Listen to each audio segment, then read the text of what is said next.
bulan haji tahun ini, saudara sepupuku yang bernama Ratri akan melangsungkan pernikahan.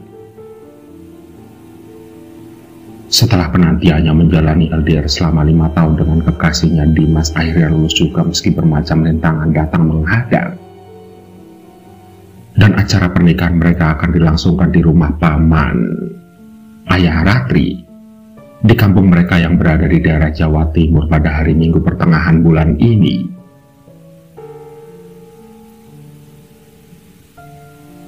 Ayahku, ibu, dan Dio adik laki-lakiku sudah mudik 2 hari yang lalu menggunakan pesawat.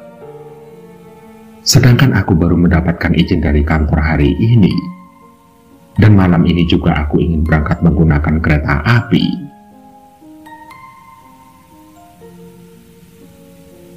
Kumasukkan beberapa potong pakaian ke dalam tas dan beberapa perlengkapan lainnya.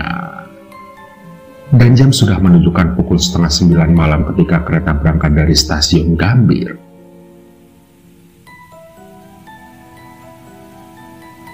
Namun aneh, tumben sekali penumpang malam ini begitu banyak dan hampir penuh padahal bukan musim liburan ataupun weekend. Ini baru hari Kamis malam Jumat, tapi entah kenapa penumpang bisa sebanyak itu. Hingga akhirnya aku pun kebagian tempat duduk di gerbong nomor 2 dari belakang. Oh iya, di dalam gerbong ini penumpangnya rata-rata ibu-ibu yang membawa anak kecil. Bahkan pakaian mereka pun serupa, berwarna coklat muda. Tapi bukan, lebih tepatnya warna putih yang sudah kusam. Apakah mungkin mereka ini satu rombongan dan berpakaian seragam? Atau mungkin mereka ini rombongan pariwisata? Tapi kenapa pakaian mereka kotor bekas tanah seperti itu? Tanya aku dalam hati.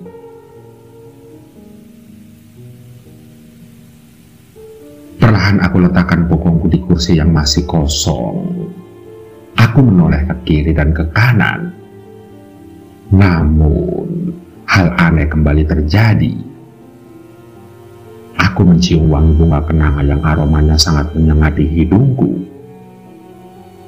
Aku lantas menoleh ke penumpang yang berada di belakang. Nampak wajah-wajah lesu dan pucat seperti orang kelelahan. Sementara selendang yang berwarna senada dengan pakaian terlihat menutupi kepala mereka. Hingga entah mengapa perasaanku tiba-tiba menjadi gelisah. Pikiranku mendadak parno. Lantas, bayangan kengerian bermain di otakku.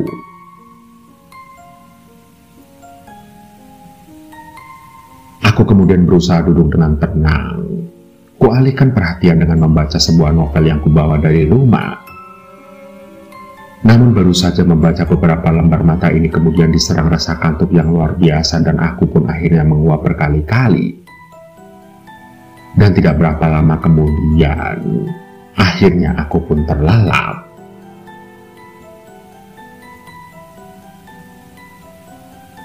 Antara sadar dan tidak, telingaku kemudian menangkap sebuah suara orang sedang bersenandung. Tapi bukan, lebih tepatnya melantunkan sebuah tembang.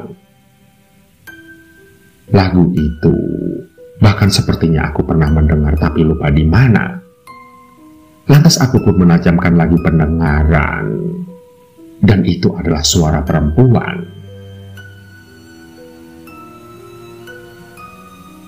Lingsir Wengi. Iya, itu adalah lagu Lingsir Wengi. Astaga, itu kan tembang yang sering aku dengar di YouTube. Tembang pemanggil arwah. Ujarku. Lantas bulu kuduku tiba-tiba meremang. Dan entah mengapa ada dorongan rasa ingin mencari sumber suara tersebut. Lantas, aku bangkit dari duduk dan berjalan mendekat ke arah suara di gerbong terakhir. Nampak di sekitar para penumpang sedang tertidur pulas.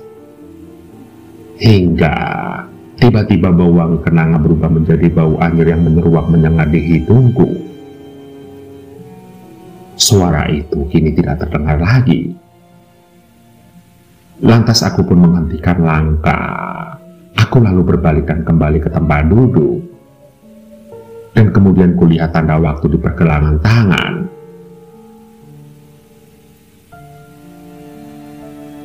Hah? Sial, jam tanganku mati lagi.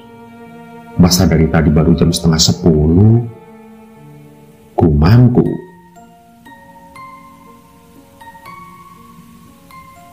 Aku kemudian kembali duduk di tempat semula. Entah sudah sampai di mana ini aku pun tidak tahu. Segera kulihat ponsel untuk mengecek lokasiku sekarang. Namun tidak ada sinyal sama sekali. Bahkan di luar terlihat sangat gelap. Dan sepertinya di kanan kiri adalah hutan belantara. Hingga tiba-tiba kereta berhenti. Sontak aku pun semakin heran mengapa kereta berhenti di tempat seperti ini. Dan yang lebih aneh lagi, orang-orang yang duduk di gerbong sama denganku tadi semuanya turun dari kereta. Ingin sekali rasanya bertanya kepada mereka, tapi aku tidak berani. Wajah mereka yang begitu kaku dan tidak bersahabat membuatku mengurungkan niat.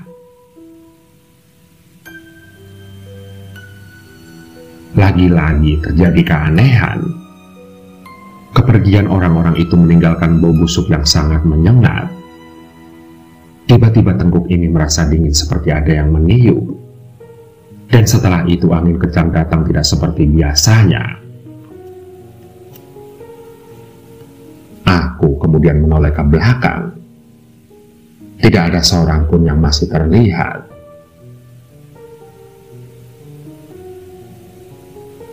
Secepat itukah mereka perginya? Tanya aku dalam hati.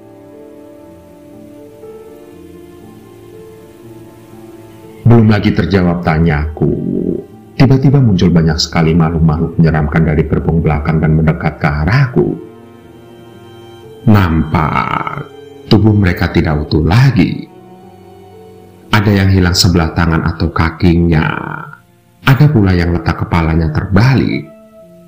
Serta wajah-wajah mereka penuh dengan darah yang sudah mengental. Sontak perut ini rasanya sudah tidak kuat lagi menahan isinya agar tidak keluar. Bau busuk dan pemandangan yang membuat lambung seperti diaduk-aduk akhirnya memaksaku untuk memuntahkan semuanya. Kemudian aku mencoba berlari menjauh dari makhluk-makhluk yang mengerikan itu. Namun sepertinya mereka sudah mengepungku dari segala arah. Aku panik luar biasa. Bagaimana cara untuk bisa lolos dari kepungan mereka?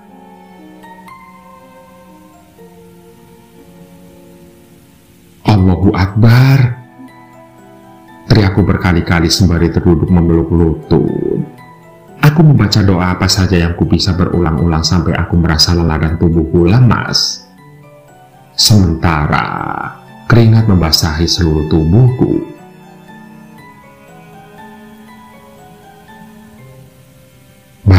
Mbak, bangun mbak. Terdengar suara seseorang memanggilku. Aku kemudian terkejut saat menyadari aku telah berada di sebuah ruangan. Aroma minyak kayu putih sangat pekat menyengat di hidungku.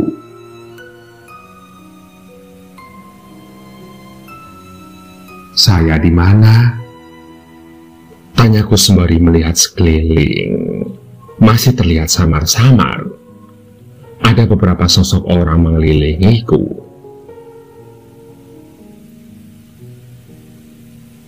Mbak sudah sadar? Tanya seorang laki-laki tua.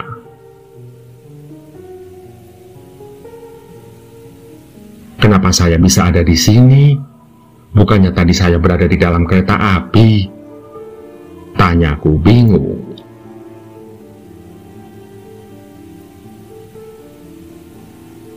Mbak, yang tadi kamu tumpangi itu kereta setan.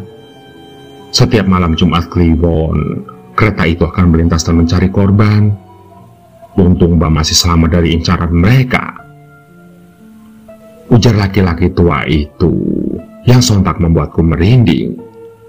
Aku seolah tidak percaya dengan apa yang baru saja ku alami malam ini.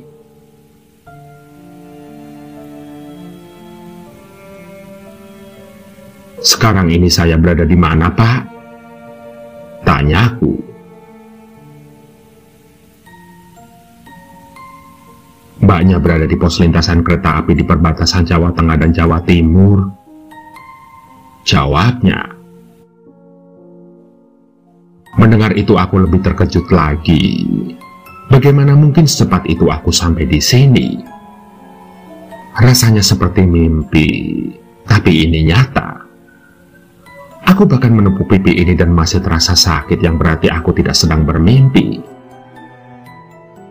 Dan masih menurut penuturan bapak tua itu, dulu pernah terjadi kecelakaan kereta api yang menyebabkan semua penumpang di gerbong terakhir meninggal semuanya dengan kondisi yang sangat memprihatinkan.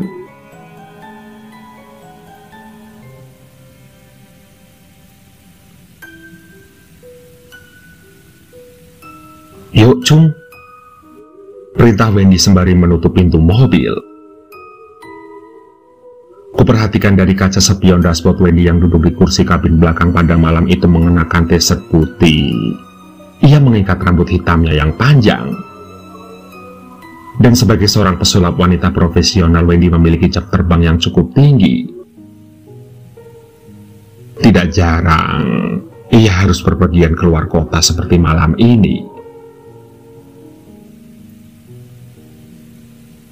Di kursi penumpang depan tepat di samping kiriku, Pipit sang manajer terlihat sibuk dengan ponselnya. Pipit, dialah yang bertanggung jawab penuh semua urusan manajerial Wendy. Baik itu kesiapan properti panggung, berkomunikasi dengan klien, promosi, sampai dengan jadwal-jadwal manggung Wendy. Wajar saja Pipit sering tampak sibuk dengan ponselnya. Apalagi, event yang akan kami hadapi besok pagi adalah event dari sebuah perusahaan korporasi besar.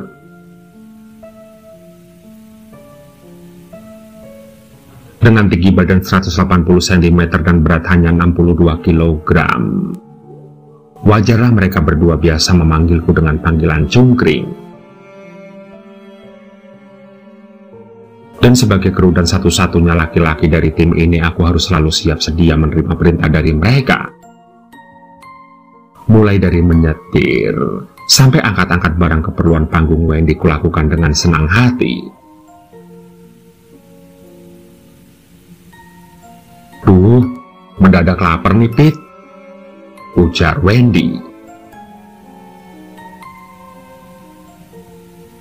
Loh, kamu belum makan malam? Gimana sih? Timpal Pipit sembari matanya tetap fokus pada layar ponsel di genggamannya. Iya, ntar kalau ada warung mampir dulu bentar ya, ujar Wendy. Wen, sekarang udah jam 10 lebih, kamu belum makan malam. Kalau sakit gimana? Makan roti dulu nih buat ganjel perut. Ntar di depan ada rest area. Di sana banyak warung yang buka 24 jam. Ujar Pipit. Dia kemudian mengeluarkan sebungkus roti dari dalam tasnya dan menyodorkannya kepada Wendy. Cung, ntar mampir rest area dulu ya di depan. Kita makan dulu, ujar Pipit agak gatus. Siap, bos, jawabku sembari bercanda.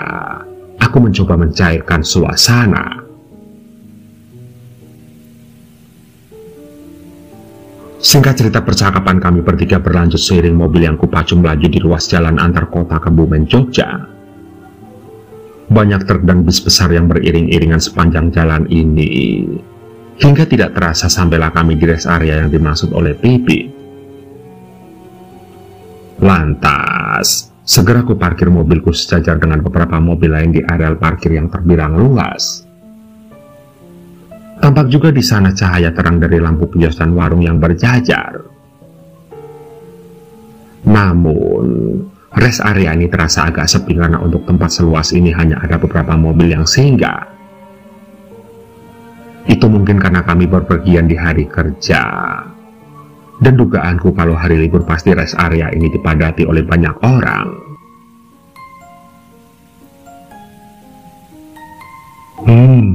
Aroma kuah sotonya bikin jadi tambah lapar. Ayo buruan,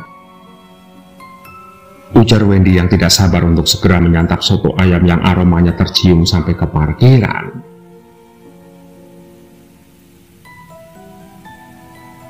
Kamu gak turun, Cung?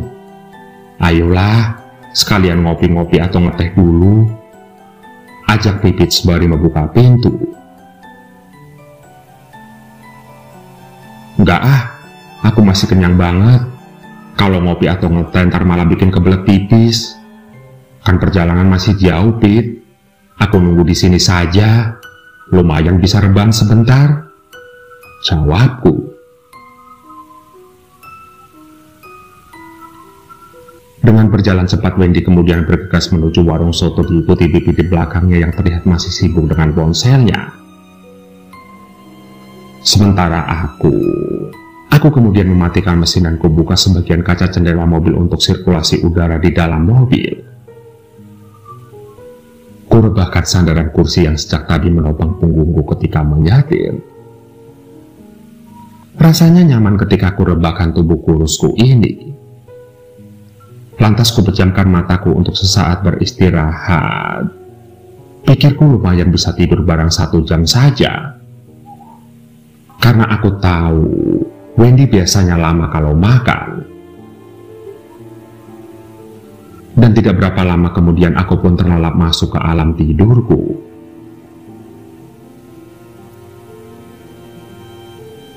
Cung, bangun weh. Terdengar suara Wendy dari jendela mobil yang terbuka membuatku terjaga.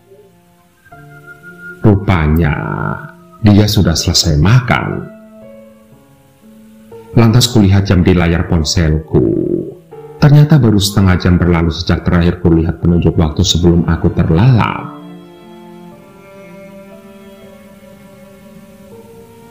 Loh, tumben kamu cepet makannya, Wen? Biasanya sejam lebih baru kelar. Tanyaku, sembari menegakkan lagi sandaran kursi. Sementara Wendy, dia masuk ke tempat semula ia duduk.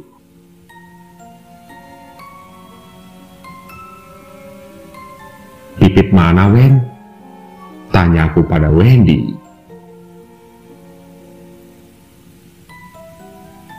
Tadi sih lagi bayar, terus kalian mau pipis juga katanya. Aku baring ya, Cung. Kalau kenyang bawaannya ngantuk, ujar Wendy seraya berbaring berbungkus selimut kesayangan bergambar karakter film animasi Frozen yang dibawanya.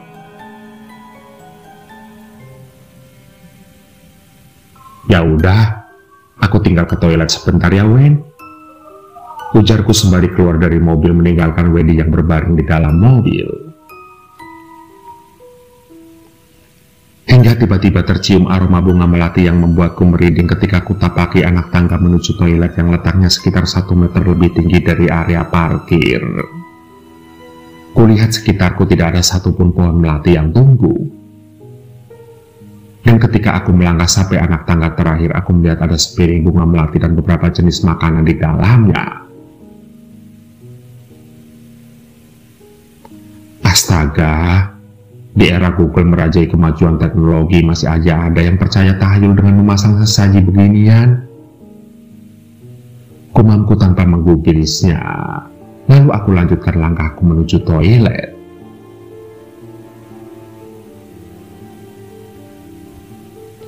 Singkat cerita, selesai buang hajat, aku kemudian mencuci tangan serta membasuh wajahku dengan air di wastafel supaya aku terhindar dari rasa kantuk. Sementara semerbak aroma bunga melati dari sesaji di tangga masih tercium dari tempatku berdiri. Dan dari sudut penglihatan mataku, aku kemudian melihat bayangan seseorang berjalan melintas. Sontak, Aku menolehkan kepalaku, namun tidak ada seorang pun yang lewat.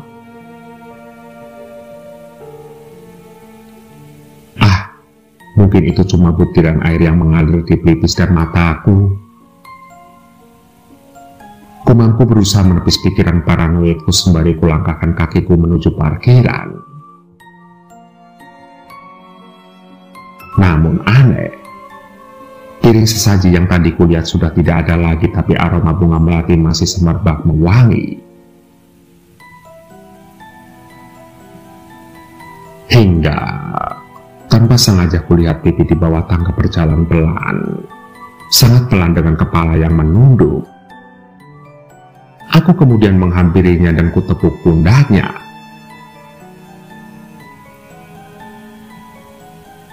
"Pit, yolah buruan lanjut jalan lagi," ujarku.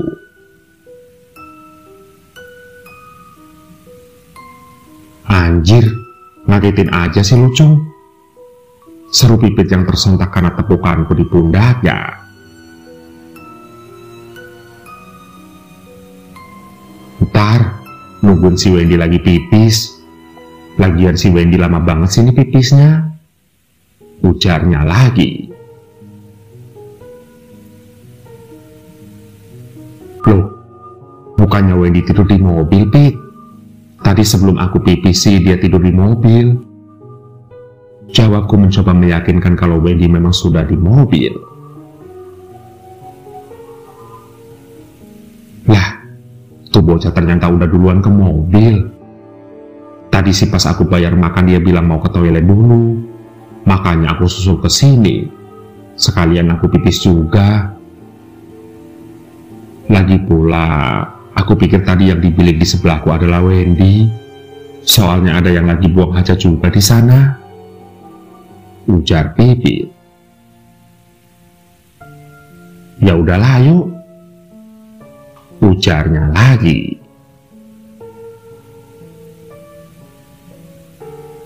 Lantas ku masuki mobil sembari kulihat Wendy yang sudah lalap di kursi belakang diikuti Pipit yang masuk duduk di sampingku sembari melihat ke kursi belakang.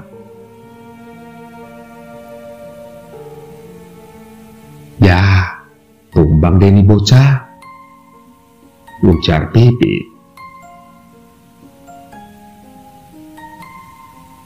Kemudian ku nyalakan mobilku dan mulai melaju melanjutkan perjalanan. Hingga tidak lama waktu berselang meninggalkan gerbang rest area, aku kembali mencium aroma bunga melati. Sangat menyengat.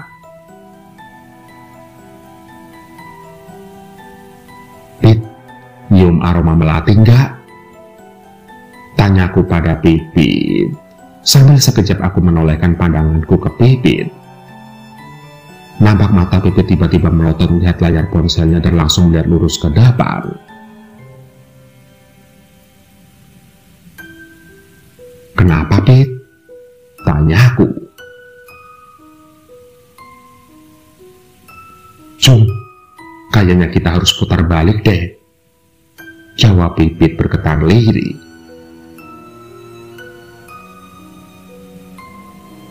"Loh, kenapa, Pit? Kenapa?" tanyaku penuh rasa penasaran sembari sedikit melambatkan laju mobilku.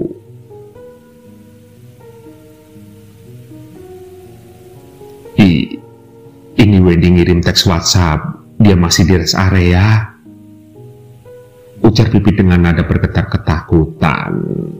Dan dari kaca spion dashboard kulihat bayangan gelap bermata merah yang juga sedang menatapku tajam. Begitulah, terlepas kalian percaya atau tidak, tapi memang kenyataannya kita hidup berdampingan dengan mereka. Iya, kita memang hidup berdampingan dengan mereka. Mereka bisa saja ada di dalam mobil seperti yang aku alami ini, di dalam rumah, di dalam sekolah, dalam kantor, atau mungkin di dalam kamar kalian sedang mengawasimu.